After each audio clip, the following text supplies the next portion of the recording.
Hello, everybody. My name is Ian Kirkpatrick, and today we've got an interview. She is a debuting author of YA fantasy, an incredible artist when it comes to colors. I can't even tell you how much it pops when she comes up on my Instagram, and such an upbeat, positive personality. Some of her favorite things include K-pop, music, Call of Duty with zombies, and sugar cookies. Fantasy is her chosen genre because she loves that there's no limit to what you can create, and she seeks to use fantasy novels to escape the limitations created by real life. Sounds like a good time.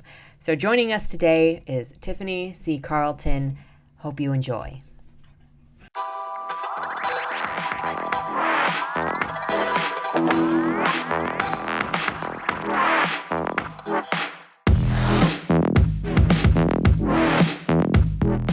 So, what is The Road to Grimpaitra about? It's about two. I shouldn't say two because twins are obviously two, but it's about twin sisters, Danica and Dion, who have a very kind of weird relationship with each other, and they go set off on this adventure to another world where they're actually from to find out about more about themselves and more about their family. Okay, cool. Is this going to be the first in a series or a standalone novel? Or are you I'm kind of. looking I'm kind of looking to make it kind of a series. It just kind of happened like as I finished it. I was like, I can't let them go yet. I'm not ready. So I was like, I could. It's more to build onto it, just because like they're just two college girls who go off on this adventure. So it's a lot to work with, and I built an Mm-hmm. entire world. So there's like tons to work with there. So I think writing a second one for their story specifically will be a thing. Oh, yeah, the universe you created is really, really rich. Yeah, There's a lot to play with. Is absolutely. I know this is your first novel, but is this your first long form or big project that you've worked on, or have you done other stuff in the past? I've this is the first thing I've ever like published and gotten this far with. Like Mm-hmm. normally, my cringy days of writing in high school, and I just fill up an entire notebook. I mean, what I can say about that is like in the seventh grade, I wrote a very highly plagiarized fanfic, and it went like 4 books long, and it had all my friends from my school in it, and it had like every anime character I could think of in it, and that was a really big project, and I rewrote it a ton of times. But do I have the original or any copies of it this day? No, Oh, no that was worries a long about time ago. no worries about. I know I have a very similar thing I think in mind for an earlier project I did, and I don't have anything left over of it that I can think of either. But we all Right, like gotta. I would like to read it, but do I Maybe really want to? it'd be really fun to look back at stuff like that, like the first original project or something like that. Yeah. So I know this is a super hard question, but who is your favorite character in Grimpaitra and why? And you can pick two or three if you really need to, because I know that it's hard. It is because I don't know, like my first okay, well, drawing wise, I like to draw Dion a lot because she's so like out there in her outfits and that I can't wear. So it's like doing that. But like I think one of my favorite characters would have to be like her name is Adamaris, and she's like kind of in the middle toward in the middle of the book, but she has a really cool power. She has ice powers, and she's just pretty laid back and chill. But also I really love my character Rune, because he is my shadow type, and IMBTI, and he's a ISFJ, and so nope, yeah, no, ISTJ. Sorry, he's ISTJ, and like he's just so cool and calm about everything. Some things get him upset, but he's just pretty like he's kind of mellow. Okay. Well, see, I think what you said, ISTJ. He's yeah ISTJ. Well, that might be why we get along so well because I'm also a sensory thinker. I'm the opposite. Mm-hmm. I'm also an introvert, but I'm the opposite of your last letter. Oh, that's interesting. So, I think my friend is too. No, you're, she's not. She's INTJ. Whoop. it's interesting how the personalities all work together or against each other. Right. Yeah, it's cool. How did you know that this was a story that you needed to write right now? Oh man. So I've been writing this story since I was in high school. So Okay. I just kind of been continuing it, and it has evolved so much. Like my characters, well, most of them had different names. Everything about it was kind of different. The kind of main story was kind of the same. Like they were always going to go to Grimpaitra, but everything else kind of just needed to change. But I love them so much. They're like my little babies, so I like had to continue their story. I couldn't quit on them, like most of my other stories. Okay, so you've been working on this for a really long time. What's one of the really big things, like the most dramatic or something that you're most impressed with that's changed since you started working on it to where it is now? Like how I write is like how I write is so much better. Like even in the past 6 months, it has changed. So just reading like old things that I wrote in like high school or like college is like, God, I really had to say all those words and I really had to put those punctuations there, or this character really said that. Like I know how to better like control my characters and like just write in a way that's kind of streamlined instead of like going every which way about it. Okay. Where did you find your inspiration? Music. Music inspires me a lot, not only in my writing but in my uh like drawing too. So whenever I write, I always listen to music, and it kind of gives me an emotion or it gives me like a scene I should write, even if it's not particularly for like Grimpaitra or whatever I'm working on at the time. I'll just write down what I feel from that and use it someplace else. Oh, that's really cool. Do you like the music that has words or no words or a combination? It doesn't really matter, just the vibe of the song. Yeah, a combination, because I listen to a lot of K-pop and I don't understand every word. I'm learning Korean, but I know some words, but I don't understand it. But just the way the song makes me feel is what I go off of. I can vibe on that. I have the same similar thing with my playlist. What is the hardest thing about writing? Um, I think knowing the characters sometimes, like Dion was a really hard character to nail down for me, even though I really like her. But it's like, what does she want? Like, what does she like? And like, it's really easy to be Danica, but to have to switch over and be Dion is like, it's so hard. So I think just kind of like knowing characters and differentiating them so that they all don't feel the same is difficult. Okay. And what does your writing process look like? Well, it's a lot more streamlined now since I learned about mind maps and like all of that. But I just kind of just write whatever I wrote down that I was going to do. Um, I just kind of just write it. It's just I don't really have a specific plan. Like sometimes I do, like, okay, I'm gonna write chapter 6 and I'm gonna go from the beginning to the end. But sometimes I'm just like I just wanna write this one scene and that's it. So my writing process is kind of sloppy Okay. So do in you that sense. do you like reread over what you wrote yesterday before you start writing, or do you just read like maybe the last sentence and then pick up, or you kind of popcorn Um, scenes, or you have to light 4 candles before you start writing?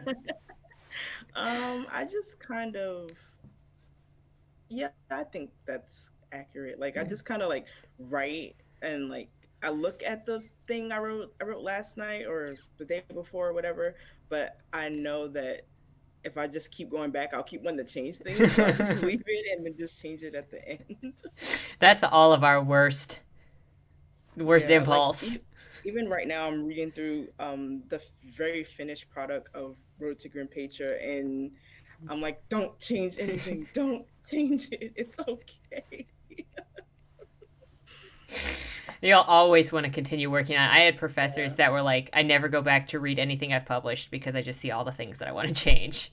Yeah, exactly. Yeah, I don't think I might read it again. I'm not gonna lie. I'm gonna finish it and then I'm gonna read it again.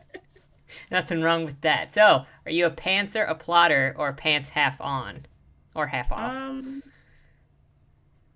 I think I'm a little bit of both, but Okay. I'm mostly a plotter now, but because like I need to have a plan. Where did I plan to go with this? Uh I huh. need to like write down some type of structure so that I can like go through with what I was gonna write and not just be stuck like where was I going again? Because That's what's the main problem when I wrote the first when I was starting to write RTG was that it was I was stuck on chapter 7 because I didn't know where I was supposed to go. But after I wrote an outline, it made it so much easier. And I'm like, this is the way I've been missing. So I think I'm always going to be a plotter from Okay. now on.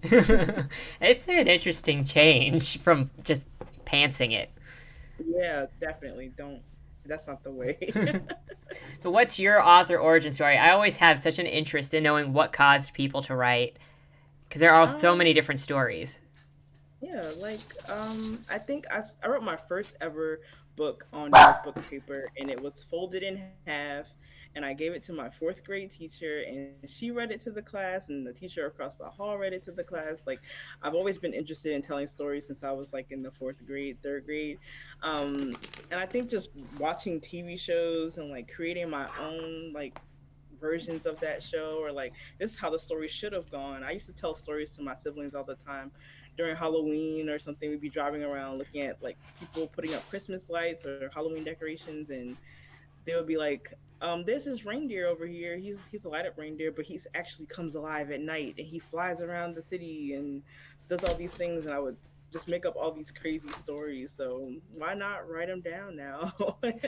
What brought you from just writing stories for fun or making up stories for fun and going, oh, I think I could do this as a job or sell one of my stories? I think it probably happened in like high school because um RTG, when it was just one girl who had powers and not two.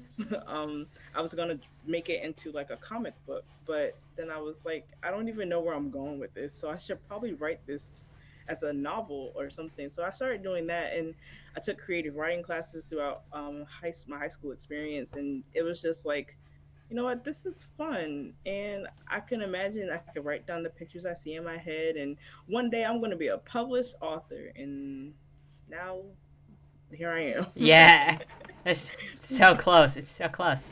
Right. What is the best compliment you've ever received on your writing, um or one that really stands out in your mind? Gosh, I think when I rewrote, like I got all the feedback from all my beta readers, you being one of them, and I was just like, okay, I have to make this better. And so I went in, I changed everything, I took all the suggestions into consideration, and then I sent it to my friend Mecca, and she read it, and she was just like, "Wow, you've come so far! Like the way you describe things is so much better, and like I could feel the characters feel more real." It's like that was like, oh, I'm so giddy because I'm so happy it went that way, and that you can see what I was seeing and that you can feel what I was feeling as you read it. That's So awesome. That's incredible. yeah. Have you ever received any criticisms that were particularly tough to take? I mean, like we all, as um every author, we yeah. all receive one negative reviews are different than critique, but we all receive critique. Yeah, I think it's just stuff that I already knew about when I got the thing. I was just like, oh, maybe it will. They'll help me out, with that. But reading it is like my villain, how she wasn't very present, and so it was like, oh man, I thought I did great. Or hey, you should probably take this scene out. It doesn't make any sense. Oh, but I really like it. That's the And worst. right.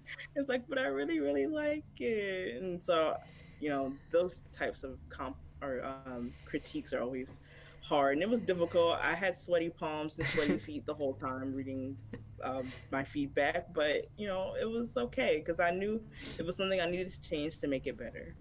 To be fair, whenever I see that I have critique back, I'm like, I'm just gonna not open the email for like 3 days while I I prepare. know. I gave all my beta readers like access to comment on my Google Doc, and then I had to turn like the comment notifications off, so I wouldn't like Oh look at no. it and sweat the whole time. Well, you've made it through it, and you're a stronger writer because of it. Yes, absolutely. So, how do you set your writing goals? That's something that everybody struggles with, and we all do it a different way. Do you do like a daily word count, or a time amount allotment, or weekly goals and not daily goals? I try to do chapter goals. Okay. Like as long as I hit the points in my outline, then I've done it. Yay, I can go back later and add details. And at that point, I just go with the chapter. Okay, did I finish chapter 7? I'm gonna try to finish chapter 7 this week, so I can move on to the next week and do chapter 8, and then I just will go back and do that. If I can finish 2 chapters in a week, then that's even greater. But most of the time, it's probably just one. It might be one every 2 weeks, just because I want to make sure it's really solid. Okay, now that makes a lot of sense. What is the most helpful piece of advice that you've ever received? Follow the outline. And just write. Don't try to fix it. Just write the scenes.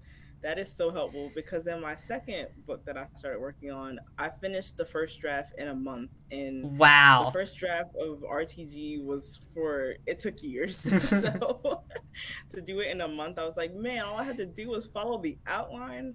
That Wow. So that's been super helpful. that's incredible. Really. Does your novel have a moral or a theme that you think kind of came out and is important? Did you go in writing that, or did it kind of surface as you just discovered the story?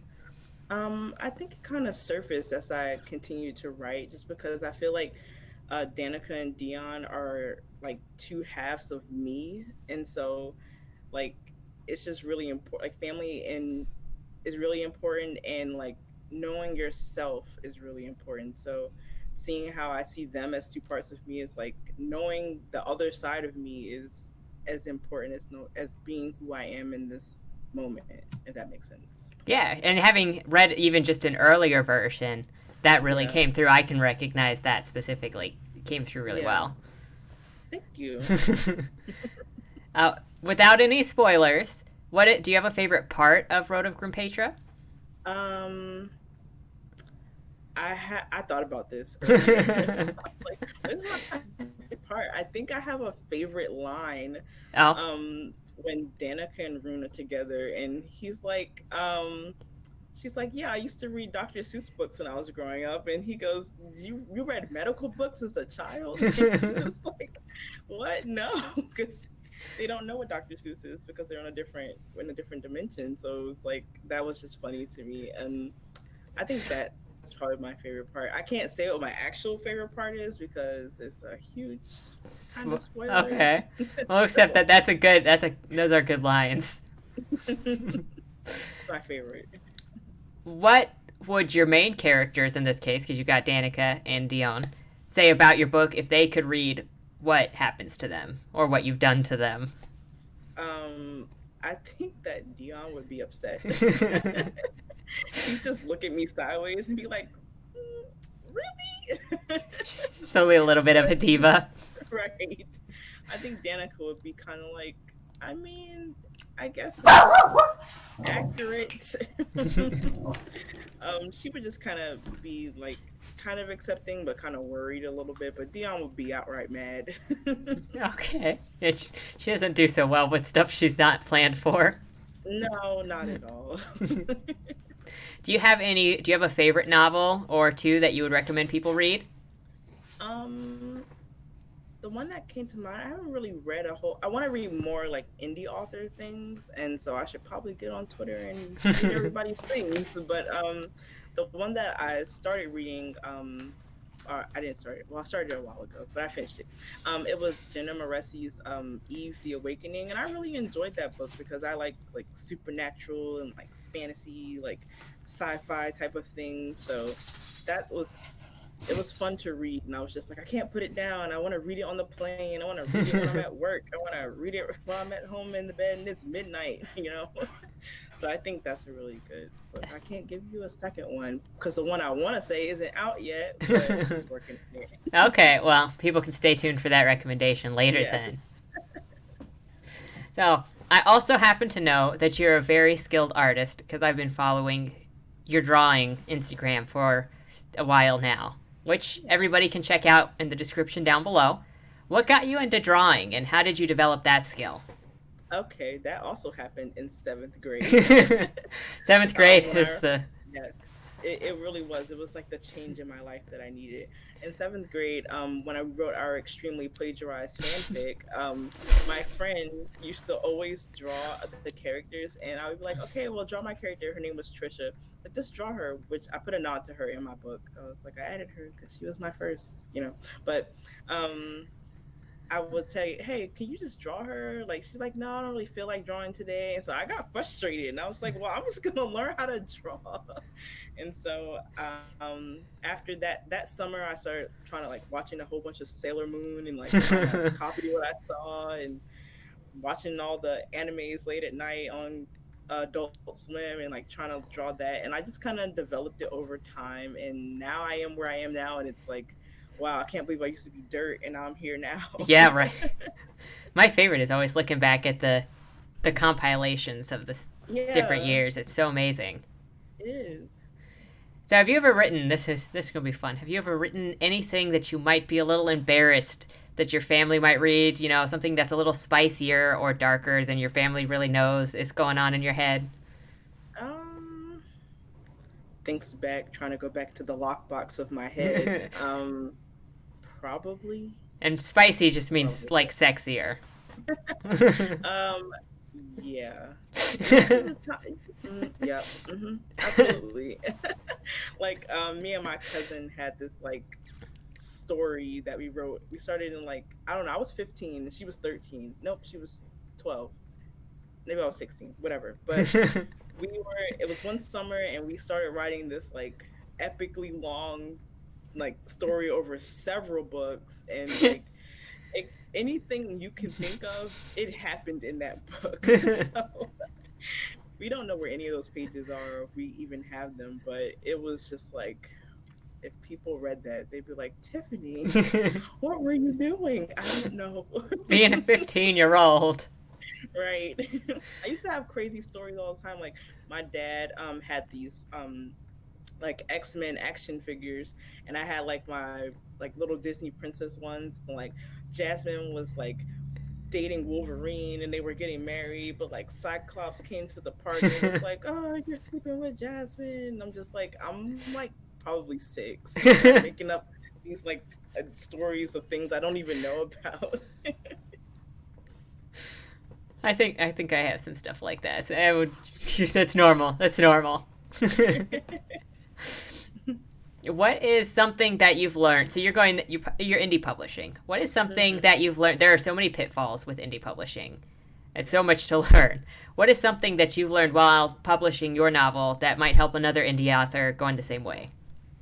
Um, gosh, what is something I could say? It's like a lot. um, I think just getting started with the hype earlier, and like publishing things through Amazon like a lot sooner, especially if you're going to do like paperback or anything. Like, you should do that as soon as possible, because Amazon will have a whole problem.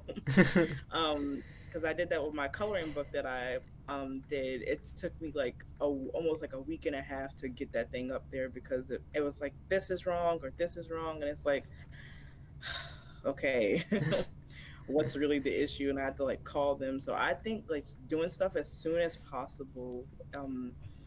Like, don't wait until you're done with the draft and you already sent it to an editor, and also don't skip on an editor, because I was definitely going to. Oh no. And I'm so glad I didn't, because my editor was amazing and she made my book so much better. So don't skip on an editor, and start things as soon as possible, especially if you're doing it on Amazon, because they will have problems. Good advice. Do you have any favorite tropes that show up in books or movies that you just can't get enough of? um I'm not even privy to like all the tropes in the universe. Oh, no worries Or about that. Just do you have anything that you're like, oh, if this is in it, I am going to go and check it out? uh gosh, like that, like, I like him, I want to be with him, but oh, he does he like me? Like, that, oh god. Like, that is my that's my thing. Like, when they do like little things, they like each other, and then it's like, but we're not together. But we should do the little things. Like, let's look at each other in a weird way. Like, that is the bee's knees Oh, to that's so me. cute. Is there anything in a book that will make you stop reading it or put it down and just not come back? Oh God. um We all have our red flags. It's okay. yeah, like I think if what I could think of immediately is like if your main character is just so like never stands up for herself or himself, or it's just like I just that annoys me. It's like a normal human being is gonna do that at some point. Like, okay, yes, if they're timid in the beginning, they have to come out of that timidity at some point. But they like if it's like 17 chapters in your book and in chapter 12 they're still not out of it, it's like, okay, I'm just this is torture. 17 And I'm just chapters. gonna leave. That's giving it a long time to not change, too. Yes, exactly. So, after you've completed your book and you've got it to where you want it to be, how do you reward yourself and relax for a job well done? Um I post it on everything that I'm done. And I might draw a picture after that. And I just kind of sit back and listen to ocean waves and just kind of take it all in. Like, wow, I've done the thing. This is great. Not everyone needs a giant parade. That No, sounds really no. nice. So, we've talked about your writing. What are some big parts of your life that are outside of writing, and in this case, also drawing? Um, I love to do stupid things with my husband. So, like, if we can just do contemporary dance or any type of tribal like dance at our home, that is great to me. Like, playing Mario Kart with them is also fun, and like, just getting on Discord and talking with the girls. That's like a big part of my life. I spend a lot of my time on Discord. those don't Just, sound those don't huh? sound stupid at all. Those sound like No. good uses of time. It's fun. It's like, just kind of doing whatever. Or like I asked them like, "Hey guys, want to play zombies tonight?" And then we just get on and do some contracts and die on round 35. It's fun. Okay. So, after all of this, are there any key things about you that you think people should know to get to know you better or your work better? um I'm super like laid back, and you know, I'm an INFJ, and talk like being out there in the world is kind of scary, but if we talk one on one, I'm okay with that. And I just want to encourage people and like let them know that you can do it, or like give them some advice, because I really like helping people. Like, I like helping people to a fault sometimes. Oh It's no. like, you need help? Let me put my cape on. I can help you. But I just want people to know, like, if you want to get to know me or you want to talk to me on Instagram or Twitter or Facebook, who's even there anymore, or Discord, I'm all for that. And I'm interested in making new friends. And I'm really not as mean as I might look. I probably look, I don't think you look mean at okay. all. It's because my face is round, so I look jolly. Oh, okay. I was thinking it's the smile, No. but and so on that note, where can people find you? Because I told everybody Um, you were super nice, so now they can go and find out for themselves. yeah, so you can find me on Twitter. I'm on Twitter at uh, author Tiffany 19, or my art Twitter is Miyokiza. I'm sure it's down there somewhere. And also, my Instagrams are the exact same as my Twitter handle. So at Tiffany, at author Tiffany 19, and at Miyokiza. Those are two places that you can find me, and I will always be there.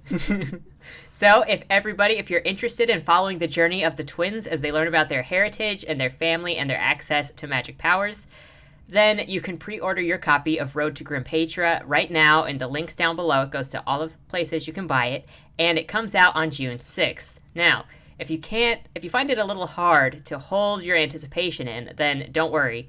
Tiffany is very active on the social media, as she said, and will give you that dose of hype, especially through the original art she does of all of her characters on Instagram. She also has 2 sample chapters up on her blog. So, with all of that said, thank you so much for the interview, Tiffany, and a happy launch.